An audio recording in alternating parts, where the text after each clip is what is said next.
नमस्कार, मैं हूं निवेदिता और आप देख रहे हैं खबर प्रधान। देखिए, दुबई जो दुनिया के सबसे चमकदार, सुरक्षित और आलीशान शहरों में गिना जाता था, जिसकी चमक दमक लोगों को लुभाती थी। एक ऐसा शहर जहां आसमान को छूती हुई इमारतें हैं, जगमगाती सड़कें और दुनिया भर के अमीरों की शान शौकत यहां रचती बसती है। लेकिन अब वही दुबई शहर दहशत और तनाव की चपेट में है। लोग डरे हुए हैं।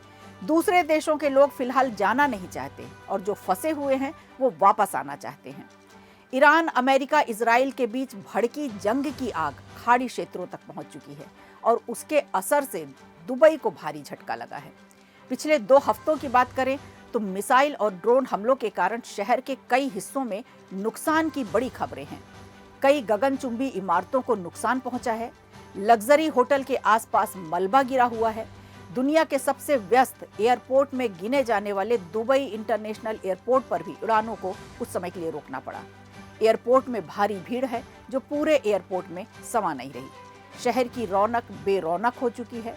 पर्यटन, लग्जरी लाइफस्टाइल, कई beaches, club, restaurant, party spot अब बिल्कुल सुनसान और भयावह दिखाई दे रहे हैं।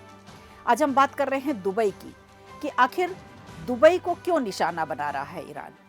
दुबई को दुनिया का सबसे बड़ा फाइनेंशियल सेंटर में से एक माना जाता है। अभी हाल ही में ईरान ने आर्थिक ठिकानों और बैंक पर हमला किया। यहाँ दुनिया भर की 5000 से ज्यादा बड़ी अंतर्राष्ट्रीय कंपनियों के ऑफिस हैं। अब ईरान की तरफ से इन अंतर्राष्ट्रीय कंपनियों में हमले का डर बढ़ गया है। दुबई के अलावा सऊदी अरब, कतर और कुवैत में भी कई मल्टीनेशनल कंपनियों ने अपनी ऑफिस बंद किए हैं और बहुत सी ऐसी छोटी बड़ी कंपनियां हैं जिन्होंने अस्थायी तौर पर अपने ऑफिस बंद किए हैं, या फिर कई ऐसे कंपनियां हैं जिन्होंने अपने कर्मचारियों को वर्क फ्रॉम होम करने के लिए बोला है, या फिर उन्होंने कहा है कि वे किसी दूसरे देशों में शिफ्ट हो सकते हैं। क्योंकि ईरान लगातार यही कह रहा है कि दुबई में और खाड़ी देशों में जो बैंक्स हैं, अब वो उस पर हमला करेगा। ईरान इस जंग में न सिर्फ एक हथियारों का युद्ध लड़ रहा है, बल्कि इस युद्ध में डर का भी इस्तेमाल कर रहा है। अमेरिका और उसके सहयोगी देशों को ईरान नुकसान पहुंचाना चाहता है और जो दुबई पूरी दुनिया में फाइनेंशियल सेंटर्स के नाम पर 11वें स्थान पर आता है और मध्य पूर्व की बात करें तो पहले नंबर पर आता है। दुबई दुनिया के 4 बड़े फाइनेंशियल सेंटर्स में शामिल है। इसके अलावा दुबई एक टैक्स फ्री कंट्री भी है। दुनिया भर के बड़े बड़े प्रोफेशनल्स, बड़ी बड़ी कंपनियां यहाँ आकर बिजनेस करना चाहती हैं क्योंकि उन्हें टैक्स में छूट मिलती है। लेकिन अब दुबई की स्थिति ऐसी हो गई है कि यहाँ जान भी सुरक्षित नहीं है और ना ही अपना इन्वेस्टमेंट। यदि ये युद्ध लंबा चलता है तो बड़ी बड़ी कंपनियां दुबई छोड़ने को मजबूर हो सकती हैं और अरबों डॉलर का निवेश यूएई से बाहर जा सकता है। अगर ये लोग दुबई छोड़ते हैं तो रियल एस्टेट की कीमतों में भी भारी गिरावट आ सकती है। राजनीतिक अस्थिरता और सुरक्षा ही दुबई की अब तक की सबसे बड़ी ताकत रही है और इसी वजह से यहाँ दुनिया भर की बड़ी बड़ी कंपनियों ने निवेश किया है। इसकी हालत लेबनान के बैरूत जैसी हो सकती है, क्योंकि एक समय था जब लेबनान को पश्चिम एशिया का पेरिस कहा जाता था।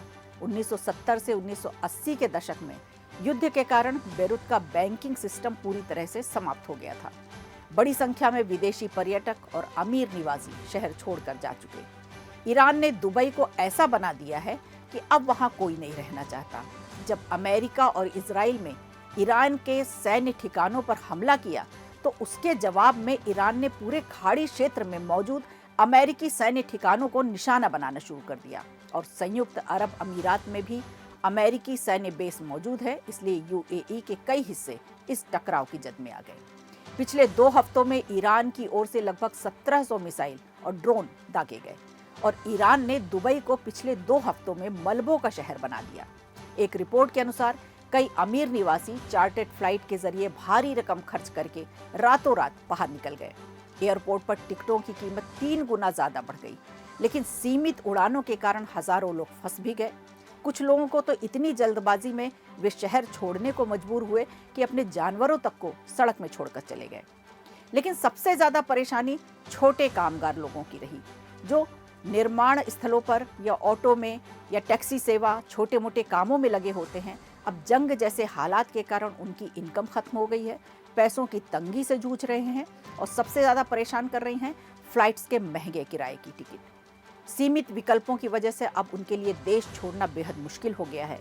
कुल मिलाकर दुबई अब पूरी तरह तबाह तो नहीं हुआ है, लेकिन दुबई जंग की गिरफ्त में जरूर है, जिसका असर वहां रहने वाले लोगों पर पड़ रहा है।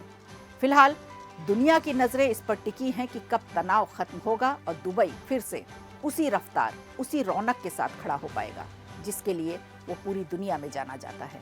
वीडियो अच्छा लगा हो तो लाइक कीजिए, शेयर कीजिए और कमेंट बॉक्स में हमें जरूर बताइए।